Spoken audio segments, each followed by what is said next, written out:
Hello मेरे प्यारे बच्चों, आज मैं पुनः कक्षा 5 विषय हिंदी अध्याय 3 यानी डॉक्टर जगदीश चंद्र बसु। जैसा कि मेरे प्रिय प्यारे बच्चों, पिछले दिनों मैंने आप लोग को जो डॉक्टर जगदीश चंद्र बसु के बारे में पढ़ाए थे, तो उसका जो शेष भाग है उसको मैं पढ़ाने जा रहा हूँ। आइए देखिए, जगदीश चंद्र बसु 3 डिग्रियां लेकर भारत लौटे। उस समय हमारा देश अंग्रेजों के अधीन था। यानी उस समय बात चले जब डॉक्टर जगदीश चंद्र बसु 3 डिग्री लेकर भारत लौटे, तो उस समय हमारे देश पर किनका अधिकार था? अंग्रेजों का। यानी हम लोग अंग्रेजों के अधीन थे। अंग्रेज पदाधिकारी भारतीयों को तुच्छ दृष्टि से देखते थे। यानी जो अंग्रेज अधिकारी थे वह भारतीयों को हमेशा नीचे की दृष्टि से देखते थे। अतः बसु को नौकरी देने में अंग्रेज अधिकारियों ने अड़चनें डाली। इसलिए डॉक्टर जगदीश चंद्र बसु को नौकरी देने में उन्होंने अड़चनें डालना प्रारंभ कर दी। पर बड़े लाट का पत्र था। इसने कोलकाता के प्रेसिडेंसी कॉलेज में भौतिक विज्ञान के अध्यापक के पद पर उनकी नियुक्ति हो गई। लेकिन कोलकाता के प्रेसिडेंट कॉलेज में यानी भौतिक विज्ञान के रूप में यानी भौतिक विज्ञान के अध्यापक रूप में उनकी नियुक्ति की गई। पर यह नौकरी अस्थायी थी। लेकिन यह नौकरी कैसी थी? अस्थायी, यानी अस्थायी नहीं थी, अस्थायी थी। एक और वेतन में असमानता थी, दूसरे गोरे काले का भेद था। एक तो बात यह थी कि वेतन में जो थी वह असमानता थी। मतलब जो अंग्रेज होते थे उनका वेतन कुछ और होता था, जो भारतीय होते थे उनकी वेतन कुछ और होता। इसलिए दोनों में भिन्नता पाई जाती थी।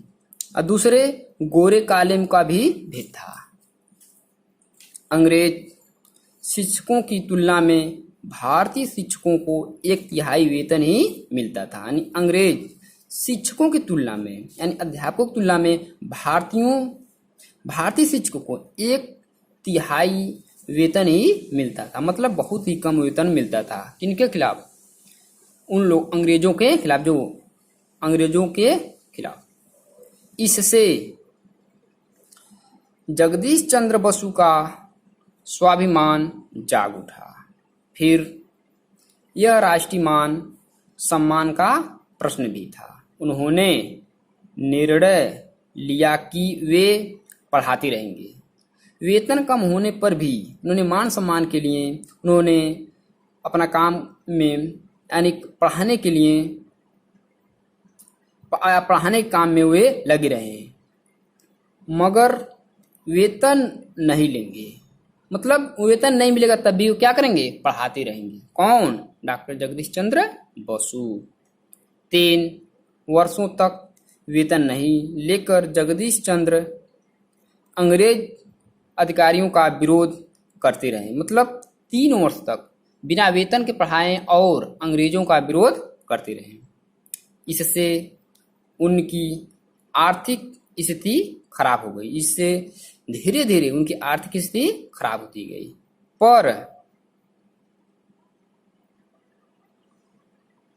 पर एक वीर योद्धा की भांति वे संघर्ष के मैदान में डटे रहे। लेकिन डॉक्टर जगदीश चंद्र बसु एक वीर योद्धा की तरह मैदान में डटे रहे। अंत में उनकी जीत हुई और उन्हें 3 वर्ष का वेतन दिया गया। और अंत में क्या हुआ? उनकी जीत हुई। उन्हें 3 वर्ष तक का वेतन दिया गया। मतलब 3 वर्ष तक जो वेतन नहीं पाए थे उनको वह मिल गया। इस जीत का कारण बसु का अच्छा शिक्षक होना था। इस जीत का कारण क्या था? कि बसु का अच्छा शिक्षक होना था। वे विषय को सजीव बनाकर पढ़ाते थे।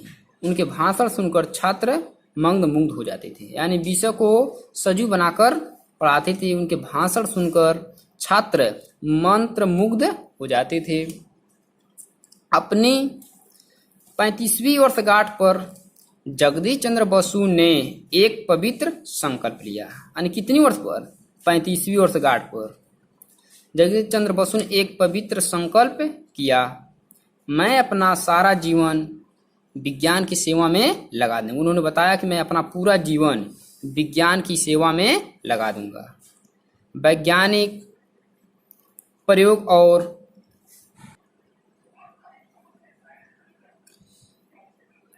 वैज्ञानिक प्रयोगों और खोजों के लिए अच्छी प्रयोगशाला की आवश्यकता थी, यानी वैज्ञानिक खोजों के लिए अच्छी प्रयोगशाला की क्या थी? आवश्यकता थी।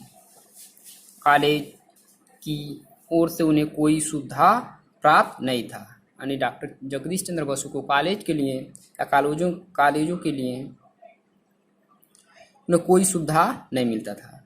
किसके लिए? प्रयोगशाला के लिए, यानी प्रयोग करने के लिए। बसु के पास धन की कमी थी, यानी बसु के पास किसी कमी थी? धन की।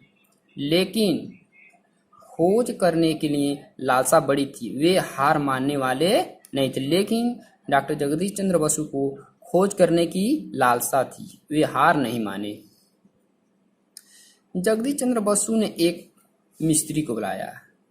बाद में डॉक्टर जगदीश चंद्र बसु ने एक मिस्त्री को बुलाया, उसे समझाया और उससे एक यंत्र बनवाया। इस यंत्र की सहायता से उन्होंने विद्युत तरंग के बारे में खोज की। इस तरह से बसु ने एक मिस्त्री को बुलवाया और उसने एक यंत्र बनवाया। किससे? एक मिस्त्री से। और उस यंत्र की सहायता से उन्होंने विद्युत तरंगे के बारे में खोज की। कौन? डॉक्टर जगदीश चंद्र बसु ने। उन्होंने बहुत सी ऐसी बातों का पता लगाया जो उस समय तक अज्ञात थी। इनकी खोज का विषय बिजली पैदा करने वाली ईथर तरंग की दिशा में परिवर्तन था। इस खोज पर लंदन विश्वविद्यालय से इन्हें DSc की डिग्री मिली। सन 1894 ईस्वी में उन्होंने बेतार के तार के बारे में खोज की। किस सन में? 1894 ईस्वी में बेतार के तार के बारे में खोज की। कोलकाता की एक सभा में उन्होंने बताया और दिखा भी दिया कि किस प्रकार बिना तार के भी खबरें भेजी जा सकती है। इस विषय पर उन्होंने इंग्लैंड में भाषण भी किया। वहाँ के व्यवसायियों ने इसे आविष्कार को गुप्त रखने के लिए इन्हें लालच दिया। उसके बाद वहाँ के व्यवसायियों ने आविष्कार को गुप्त रखने के लिए उन्होंने लालच दिया। जब बसु ने उनकी बात नहीं मानी तब बौखलाकर बदमाशों ने उनके लिखे कागज के पुर्जों को मेज से गायब कर दिया। लेकिन जब लालच पर नहीं आए, लालच को नहीं माने, तो उनके कागजात को बदमाशों ने गायब कर दिया। इनके एक विदेशी मित्र ने इनके आविष्कार को अपना आविष्कार घोषित कर दिया। लेकिन उनके एक विदेशी मित्र ने इनके आविष्कार को अपना आविष्कार घोषित कर दिया। जगदीश चंद्र बसु कड़वी घूंट पीकर रह गए। उन्होंने मित्र के विरुद्ध शिकायत भी नहीं की। बेतार के तार का प्रयोग करते समय जगदीश चंद्र बसु ने यह खोज की कि प्रतिक्रिया शक्ति जीवंत प्राणियों में नहीं है, जड़ जगत में भी पाई जाती है। ऐसा बात कौन कर रहे हैं? डॉक्टर जगदीश चंद्र बसु। वनस्पति जगत में तो इसका और भी प्रमाण मिलता है। बसु ने बताया कि पेड़ से बातें करते हैं। उन्होंने बताया कि पेड़ भी बातें करते हैं, यानी पौधे से पौधे बातें करते हैं। पेड़ पौधे भी बीमार पड़ते हैं। क्या होता है? पेड़ पौधे भी बीमार पड़ते हैं और रोग मुक्त होते हैं। उनमें भी जीवन होता है, चेतना होती है, वे भी नियमों में बंधे होते हैं। पेड़ों से टहनी या फूल तोड़ने पर उन्हें भी दुख होता है और वे भी भोजन कर बढ़ते हैं। उन्होंने बताया कि पेड़ों में भी नियम होता है, टहनी या फूल तोड़ने पर उन्हें दुख होता है, वे भी भोजन करके आगे बढ़ते हैं। इसके लिए जगदीश चंद्र बसु ने भारत के कारीगरों से एक यंत्र तैयार करवाया। इस तरह से बसु ने भारत के कारीगरों से एक यंत्र तैयार करवाया। इस यंत्र से 1 सेकंड के 1000वें भाग को नापा जा सकता था। यानी इस यंत्र से क्या होता था, 1 सेकंड में 1000वें भाग को नापा जा सकता है। उन्होंने बताया कि वनस्पति जीवन और मानव जीवन दोनों एक ही नियम से बंधे हैं। उन्होंने बताया कि वनस्पति जीवन और मानव जीवन जो हैं दोनों एक ही नियम से बंधे हैं। उन्होंने इस सत्य का उद्घाटन कर लंदन के वैज्ञानिकों को आश्चर्य में डाल दिया है। इस तरह से आविष्कार कर उन्होंने सत्य के उद्घाटन कर लंदन यानी इंग्लैंड में वैज्ञानिकों क्या किया, आश्चर्य में डाल दिया। कौन? बसु यानी डॉक्टर जगदीश चंद्र बसु। उन्होंने लंदन में भाषण दिया।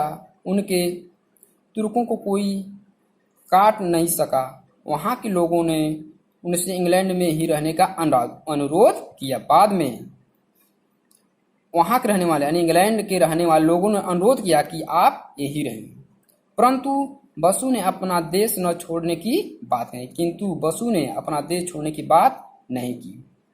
भारत में विज्ञान की प्रगति और खोज कार्य करने वाले वैज्ञानिकों के लिए जगदीश बसु ने 15 लाख रुपए से एक विज्ञान मंदिर का निर्माण करवाया। इस तरह से भारत में विज्ञान की प्रगति और खोज कार्य करने वाले वैज्ञानिकों के लिए जगदीश चंद्र बसु ने 15 लाख रुपए से एक विज्ञान मंदिर का निर्माण भी करवाए।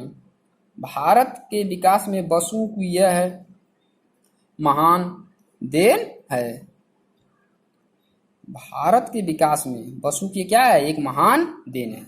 इसमें संदेह नहीं है कि बसु भारत के ही नहीं वरन संसार के एक महान वैज्ञानिक थे। सन 1939 ईस्वी में इस महान वैज्ञानिक की मृत्यु हो गई। यानी इस महान वैज्ञानिक की मृत्यु किस सन में हुई? 1939 ईस्वी में हुई। किंतु अपनी महत्वपूर्ण खोजों के लिए वे विश्व में अमर रहेंगे। किंतु अपनी खोजों के लिए वे विश्व में क्या रहेंगे? आज भी विश्व में अमर बने रहेंगे। इस तरह से मेरे प्यारे बच्चों, आज मैं अध्याय 3 यानी डॉक्टर जगदीश चंद्र बसु को समाप्त कर दिया हूँ और अगले दिन पुनः मैं इनको HW के तौर पर दूंगा। तब तक के लिए धन्यवाद।